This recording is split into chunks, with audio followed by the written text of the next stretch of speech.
It was an all too familiar script as the Giants fell to the Marlins yesterday in that they put up some early runs, but then the offense went cold in the second half of the game and the lead the Giants had slowly dwindled away. This time it wasn't the bullpen, but the continued struggles of Logan Webb. And so, how much concern is there? How do they break out of this funk? And why help is on the way?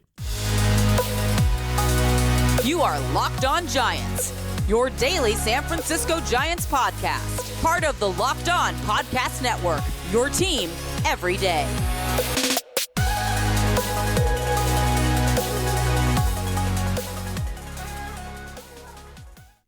Hello and welcome to Locked On Giants, part of the Locked On Podcast Network, where it's your team every day. My name is Ben Kaspick, and on the show we provide daily episodes Monday through Friday, talking about the San Francisco Giants in a way that's data-driven and rational, but also simple, passionate, and accessible to all. I'm a former contributor for the baseball statistics and analysis websites, Beyond the Box Score and Rotographs. I've been podcasting about the Giants since 2015, and I'm a lifelong fan. Thank you for making Locked On Giants your first listen every day. We're free and available wherever you get podcasts, including YouTube. Check us out there if you have not already, and hit that subscribe button if you're watching on YouTube. Skip trips to the grocery store and count on HelloFresh to make home cooking easy, fun, and affordable. That's why it's America's #1 meal kit. Go to HelloFresh.com/MLB60 and use code MLB60 for 60% off plus free shipping. And coming up on today's show, a familiar script, as I mentioned just a second ago, in that for the past several games, really going back to the game against the Royals, in which the Giants blew a 5-1 lead, we are seeing a consistent theme here, and more so in the last 3 games, certainly in the last 2, just where they're able to get off to a lead and then not continue to add on offensively and then just let the inferior opponent chip away and come back. And so many of these games have been winnable. And so when it's early in the season and we're talking about 3 or 4 games that really the Giants probably should have won that they lost, that explains being 5-10. And just think about it. If you could just have won 2 of those 3 or 4 games that you should have won, you would be 7-8 instead of 5-10. And so it looks really ugly at this point in time, and it's super hard to watch, and it's extremely frustrating, and it's extremely frustrating for everybody involved, the players, the coaches, the front office, the organization at large, and the fans.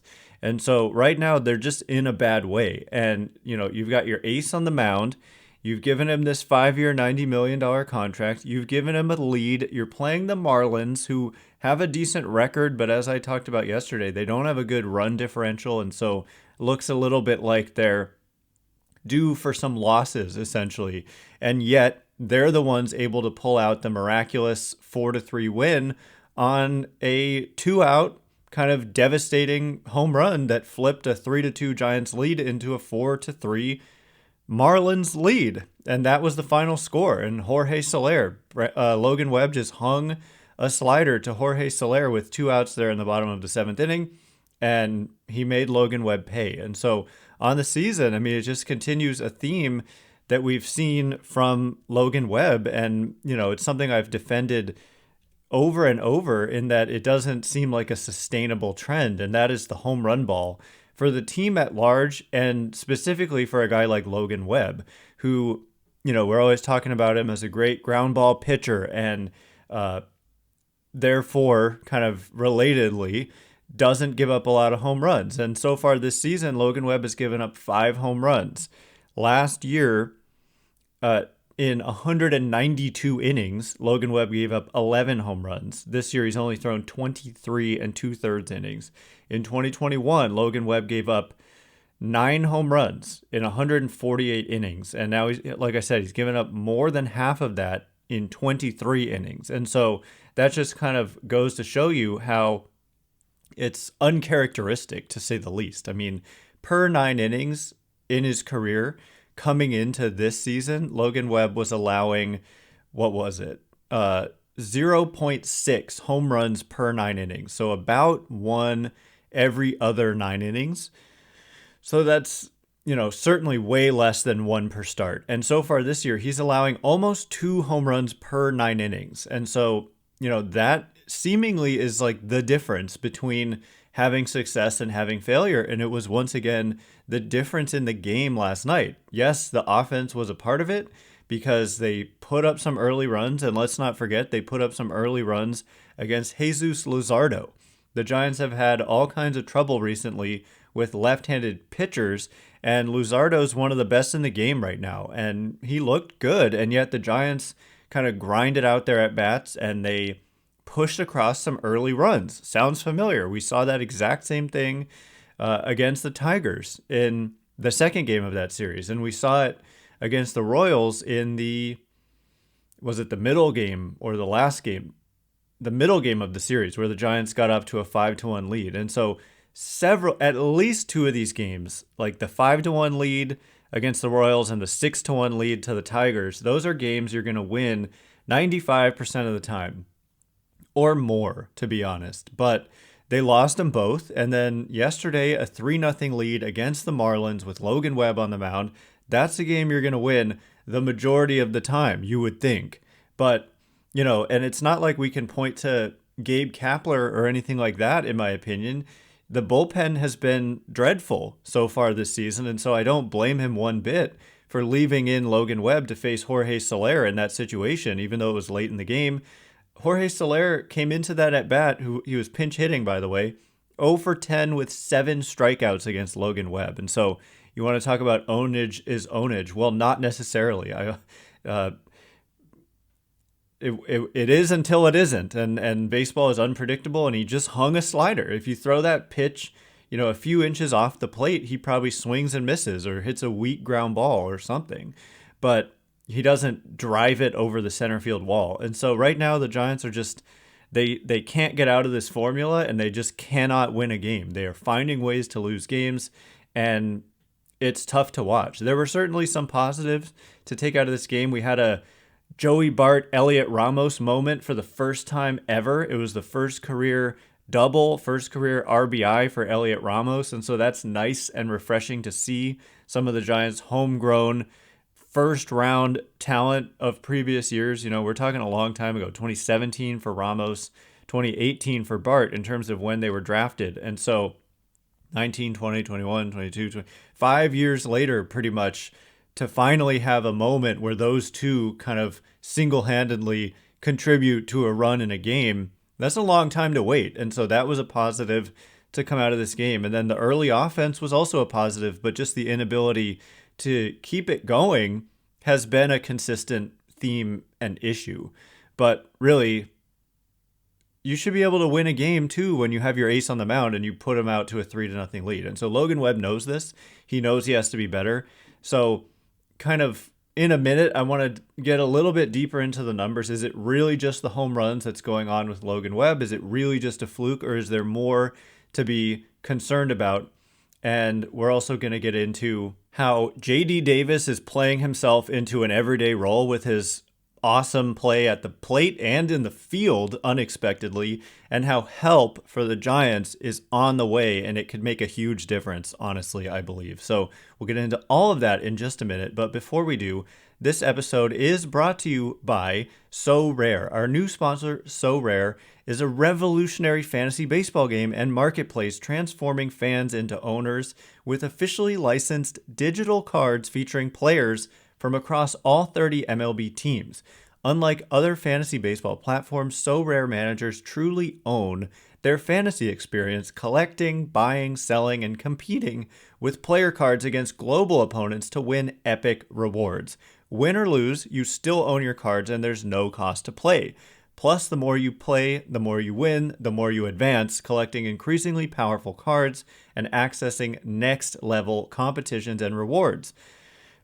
So Rare recently partnered with MLB All-Stars Julio Rodriguez and Juan Soto to serve as brand ambassadors. Head to sorare.com/lockedon. That's spelled SORARE.com to draft your team of free player cards, set your lineup, and start competing today to win epic rewards. Again, that's sorare.com/lockedon to start playing today. All right, as promised, more about the San Francisco Giants. They're 5-10. It's certainly not a good start. And, I was just thinking about this earlier today. They may not have another stretch of 15 games where they go 5-10 or worse. This is just about as poor of a start as could have been realistically expected. You've got some teams out there like the Oakland A's who are like 3-14, just having truly miserable starts. And the Giants are close to that, but they're not there yet. They're not quite at that level. Keep in mind, too, the Philadelphia Phillies, the defending National League champions. I know they don't have Bryce Harper, but they still do have, some dudes. Zach Wheeler, Aaron Nola, Kyle Schwarber, Nick Castellanos, JT Realmuto, Trey Turner. They're a good star-studded type of team, and they were also 5-10. They then won their next game, which the Giants haven't had a chance to do yet, and you would think at some point the Giants would be capable of pulling out a win. That's kind of how baseball goes, is you win some of them. But as a Giants fan, I mean, you're cranky right now. I'm cranky right now because it has been poor baseball for at least kind of a week straight, and some brutal losses mixed in. They're all one-run losses or extra inning losses, and you got to win some of those. And I don't really put it on Kapler because literally like every guy that he's brought out there out of the bullpen, I guess with the exception of Tyler Rogers and Scott Alexander probably, but every other guy has been trouble. And I don't know what you're supposed to do about that. And what he's been doing is leaving in the starters longer. With DeSclafani, he pitched into the 7th inning, and he really should have got out of it. But Brandon Crawford making uncharacteristic 3 errors. I know they only counted it as 2, but it was really 3. So it's just weird results right now. And it feels like the Giants are cursed in a way because this is just not normal. They're not just getting beat. They're not just getting beat down start to finish. Other team plays better. Giants are putting themselves in positions to win games and finding ways to lose those games. By the way, thanks again for making Locked On Giants your first listen every day. Everydayers, tomorrow on the show, we're going to be discussing, can the Giants bounce back and get a win? They are not facing a left-handed pitcher as far as I am concerned, and that is a good thing for the Giants right now, except they're missing some key lefties in their lineup as well. And so right now, it's kind of like lefty or righty. You maybe don't want to face either of them. The Giants play the Marlins tonight at 3:40 Pacific. It's really, every game right now feels big for the Giants. Alex Wood on the mound, a righty on the mound for the Marlins. Hopefully that works out in the Giants' favor. Catch every pitch of the Giants' hometown broadcast with SiriusXM on the SXM app. Search Giants. And so, yes, there are a couple things to say here. Like I said, J.D. Davis kind of playing out of his mind, including defensively. Talk about the unpredictability of baseball, right? And I've mentioned this in the offseason. There was all this talk about the defense, and it's kind of a weird thing that I've noticed over the years with baseball is that year to year, different stuff crops up that you might not have expected to crop up every season. And I remember the bullpen was the big issue in 2016 when the Giants collapsed in that division series against the Cubs, and that bullpen collapse was months in the making down the stretch in 2016, and it just carried over into the division series. And then in the offseason, they're like, we need to address the bullpen. And so they went out and they got Mark Melancon to be that guy who was going to fix everything. And then he comes in and he just wasn't that guy at all. And then they had all kinds of other problems in 2017. And so far this season, outside of some weirdness with Brandon Crawford and a David Villar mental mistake and a Blake Sable really poor, costly route in the outfield, the Giants' defense has been a strength, relatively speaking, in 2023. And so just because it was a problem last year doesn't always mean it becomes a problem in the subsequent year. And so far, the defense has not been the problem. The problem has been the bullpen, but it's a lot of the starters pitching out of the bullpen. It's like when Ross Stripling has pitched out of the bullpen, when Sean Manaea pitched out of the bullpen. Sean Jelly has had his struggles out of the bullpen. Jacob Junis has been pretty solid, but not the sharpest. And then, of course, Taylor Rogers has just been in a deep, deep struggle. And so I mean, the bullpen struggled last year. It's struggling now, but it's also a different group. So it's not like the same guys. And I think a lot of people, myself included, thought that they would be a much improved unit. And I'm not saying after 15 games that I'm completely walking away from that. You look at some of the performances, it's just unsustainably poor performance, like with Stripling and with Taylor Rogers. Those guys are better than this, and we just need to see it. And right now, they can't be trusted, and so it's led to some weirdness where you're not using Taylor Rogers where you otherwise would. And even Doval, his one, I mean, he had the save against the Yankees and the Giants' first win against of the year, and that was really shaky. And then giving up the walk-off 3-run homer against the Tigers, fell behind in the count 3-0, which is a big factor there. If you can just get ahead and throw strikes in that at-bat, maybe it turns out differently. But anyway, J.D. Davis defensively, like, talk about unpredictable, right? If you had told me, who would have gone into the... J.D. Davis has a reputation of being a poor defender, but he has just made consistently good play after consistently good play over at third base. And it's going to be hard to take him out of the lineup, lefty or righty on the mound. And so, you're starting to notice some things like Brandon Crawford has been a liability at the plate and in the field. And you start to wonder, like, okay, do you find a way to mix in David VR every day? Maybe does Crawford start to get platooned a little bit more where that moves maybe Estrada? If you're facing a lefty, you put Estrada at short and VR at second and J.D. Davis at third. And then you eventually start to think, if Crawford continues to struggle and Casey Schmidt does well in Triple-A, do you start to think about maybe Schmidt getting an opportunity to play some shortstop? And so we're kind of at that point. We're not quite there yet, but where you start to notice this guy's playing well, this guy's really not playing well. And if it doesn't turn around, then it's time to start considering making some moves. We're not quite there yet, and they're really banged up. And so you're seeing kind of backup to the backup to the backup type of situations. And to their credit, the depth that the Giants have, they're able to put out decent lineups, I would say, despite missing so many guys, especially against a left-handed pitcher. You're missing like two of your most important, arguably your most important two right-handed hitters against a left-handed pitcher in Mitch Haniger and Austin Slater. The good news being both of those players are on rehab assignments finally. Austin Slater has been in Sacramento. I'm not sure he's played the field yet, but I know he's been DHing at least and has played in at least a few games. And so he's on the way back. And so having Slater, I mean, what we're seeing right now, in my opinion, is like when we're talking about the bullpens of these other teams being able to shut the Giants down after some early scoring, perhaps, the Giants can kind of set their lineup against the particular starter, but then the opposing manager can kind of create some shenanigans where the Giants normally would be doing more pinch hitting, but they're not able to do it as much. Like right now, you don't have Joc Pederson to go to as a righty off the bench or as a lefty off the bench against a righty in a big spot. And so you're seeing them instead stick with like Darren Ruff facing a righty, which is not what you want. And Lamont Wade Jr. sticking in there facing a lefty when you would like to probably pinch hit with a righty. And so we're seeing a lot of that. And I think that contributes to why they're not, Mike Yastrzemski facing a lot of left-handed pitching as well. And that it's just contributing to the inability to break through later in the game.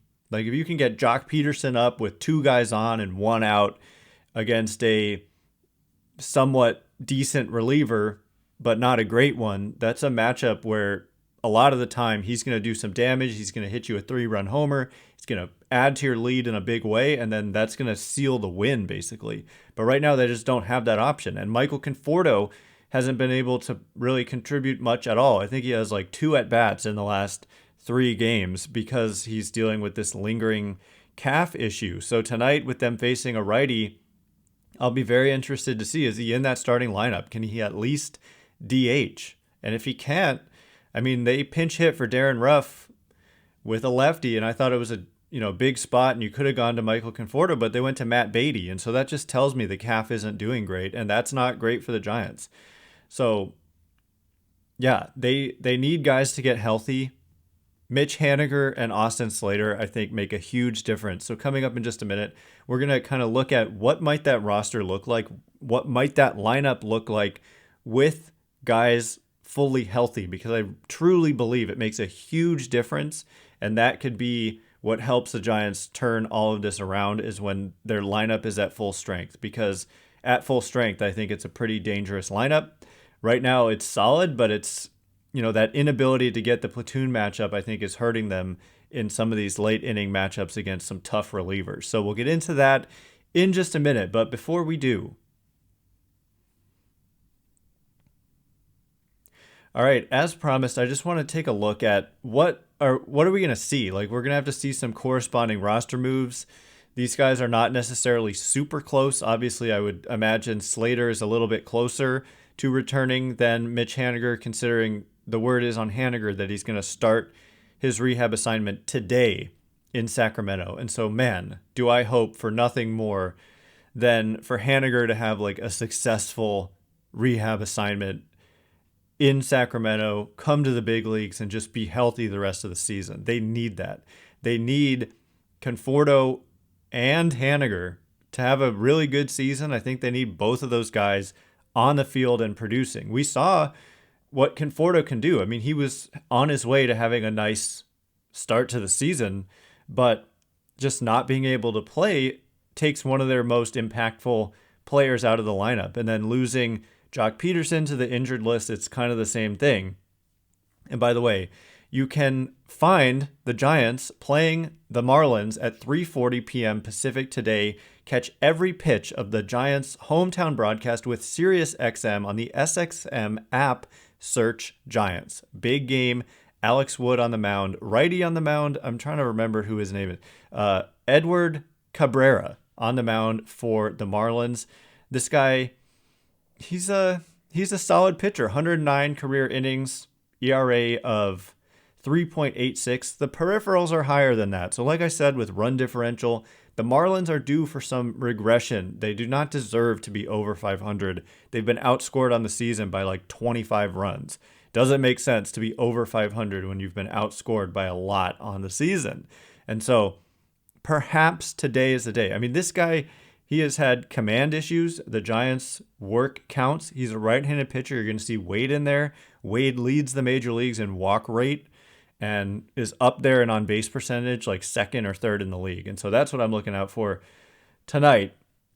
But with guys returning, I mean, think about a potential lineup for the Giants where guys are healthy. And I think for Haniger, part of what helps is he's not a platoon player. And I think for the most part with Conforto, you wouldn't see him being platooned as well.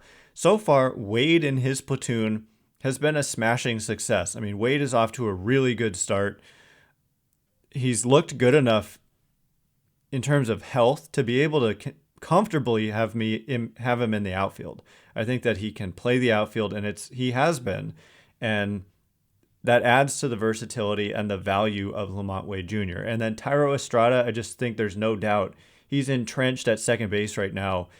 Maybe he moves off of second to play left or whatever, or play shortstop. That allows David Villar to play second at times. But Estrada is pretty much in the lineup every day unless he just simply needs a day off for health reasons. But, he's one of their better players. I think he's perhaps on his way to a breakout season, as I predicted many times in the offseason. And so no problems with Wade, no problems with Estrada. If Conforto is healthy, having him right in the middle of that lineup in right field, just consistently not being platooned. J.D. Davis has earned his way, whether it's maybe DH right now, although Darren Ruff is doing a lot of they're kind of platooning at DH with Darren Ruff and Joc Pederson. Joc Pederson hurt, so it's like Darren Ruff and Matt Beatty. But anyway, J.D. Davis, I think, is another guy who just pretty much belongs in the lineup every day right now, given how well he's playing and given that the team is in desperate need of some wins. He's a guy who just belongs out there. Mike Yastrzemski, probably a platoon player, and that's where Austin Slater comes in. And so if you look at, I just see it consistently, the quality of the at-bats of Yastrzemski against a lefty are just much worse than the quality of the at-bats when he's facing a righty. it's tough. Major league pitching is really, really tough, and it's much tougher when you're facing a lefty as a left-handed hitter. It just is a tougher angle. The ball's coming from basically behind you versus kind of coming from away from you and into you. It's just a much tougher angle and visual for the hitter. And so I see a lot of uncomfortable at bats when Yastrzemski's in there against a lefty, but what he provides on defense, the power potential, the fact that bullpen guys come in eventually and they're right-handed, that's why he's in there. They're just limited right now. But if Slater comes back, I think he's the obvious guy to get platooned there. David Villar, he's kind of on the bubble for me. He had a big hit against Luzardo, but he's had some struggles at times. And if JD Davis is playing so well at third, against a right-handed pitcher, I'll be really interested to see, do they find a way to get Villar and JD Davis into the lineup? Maybe Davis DHs, maybe Ruff doesn't start, and you have Villar at third and JD Davis DHing, or you keep Davis at third where he's played so well defensively, and Villar goes, I don't know exactly what they're going to do with so many guys banged up. It'll be interesting to see if JD Davis and Villar are in the same lineup. Brandon Crawford, he's got a lot to prove to me. Like, he has struggled at the plate, he struggled in the field, and so you start to think about alternatives if that continues. Joey Bart has done well in his brief little kind of experience here since getting called back up after the early season injury. The numbers are weird. Got a 571 average on balls in play, which is unsustainably high. He hasn't walked. He's got just one extra base hit. And so I'm saying, like, the jury is still out on Joey Bart, but obviously the results have been pretty good so far in the small sample, and I really hope he keeps it up. Blake Sabol, if the team's not winning and he's not performing, and we saw a terrible rout that was costly in a game against Detroit, the time starts to tick on Blake Sabol, especially if Gary Sanchez starts to get things going. And then once you have Mitch Haniger back, kind of takes Sabol out of that outfield role. And then maybe you start to feel more comfortable about Wade potentially playing more outfield. And maybe that is what opens up first base for perhaps JD Davis to play every day. And so this is kind of the beauty of having a roster that is so versatile, is that it allows you, based on who's performing and who's not, to get moved around and change things up and create opportunities for other guys like Casey Schmidt or whoever. And then some of your righties in platoon roles, Elliot Ramos, I think he's basically starting in the outfield against lefties for now, but once Slater and Haniger are back, I would imagine that Ramos is a guy who would be sent down. There's really just not room for him in that case. So anyway, that's kind of how I see it. Slater and Haniger make a big difference, but also getting guys like Pederson and Conforto healthy also matters. And so, as we have said all off season, health, barring health, it's a big part of it. And so far, they've not been healthy. And it is just 15 games. And so, for all we know, for their next, 150 games or so, that they'll be largely healthy. But so far, they've been banged up, but I thought they've put out some pretty decent lineups regardless, and that's not really why they're losing. They're losing winnable games for various reasons, and seemingly, how they say, a different guy helping us win every night when teams are going well. Right now, it's like a different guy, a different just specific one pitch or moment costing them a game every night is how it feels. And so hopefully today is when you turn the tide. As I said yesterday, you can still win a series. I said yesterday you can still sweep a series, but obviously now you can't. But hey, you can still win this series and end up with a 2-3 road trip, and it would be not great, but it would be not a disaster. And so that's the best case scenario for now, and that's what I'm looking forward to hopefully happening. The Giants play the Marlins tonight at 3:40 Pacific. Alex Wood on the mound for the Giants. He's pitched pretty well this year. It's a big game. Pretty sure he pitched pretty well in Miami at some point last year. I could be misremembering that. But righty on the mound for the Giants. Finally going to see a little bit of a different lineup. Remember when the last time they faced a righty, it was Michael Lorenzen, and they got those 6 early runs against him. So let's see if they can keep it up against right-handed pitching. They need it pretty desperately. Catch every pitch of the Giants' hometown broadcast with SiriusXM on the SXM app. Search Giants. Once again, my name is Ben Kaspick. Check me out on Twitter at Ben Kaspick, Kaspick. If you like this show, please consider rating it or leaving a review. It helps me out a lot. So thank you in advance, and thanks to everyone who's done so already. I can't wait to be with you again tomorrow discussing, can the Giants get this done? They need a win. Can they get it done? We'll be breaking it down tomorrow. So thanks again for listening today. You are now Locked On Giants.